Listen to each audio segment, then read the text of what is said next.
Thanks for joining us. Many in the community saw flashing lights and badges, but it wasn't on the shoulder of the road or during an emergency. Hundreds gathered at the Coon Rapids American Legion last Friday night to show appreciation for local law enforcement. CTN's Joe Nelson was at the Legion to find out how the event got started and how the community responded.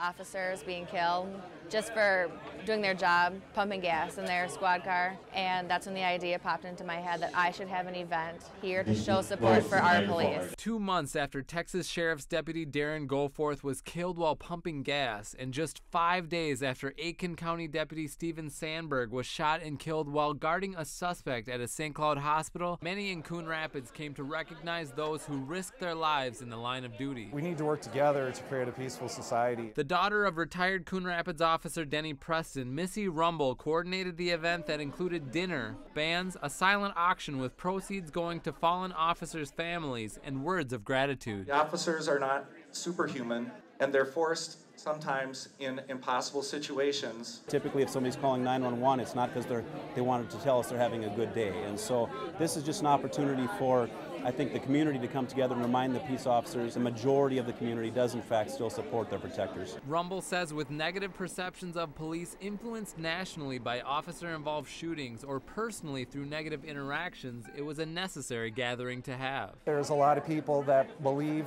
in the work that the officers are doing for our city. It's just good for the officers to see them once in a while. With much of what they do going unnoticed, officers here saw hundreds showing their support. They don't want to come on stage and receive an award, but at the same time, they don't want to be disliked when they're trying to serve other people. Our staff and law enforcement in general really appreciates the outward showing of support. It is united that we're going to stand, because the more divisive a community is, the more divisive a country is, the less effective it's going to be, and we just can't continue down that path. In Coon Rapids, Joe Nelson, CTN News.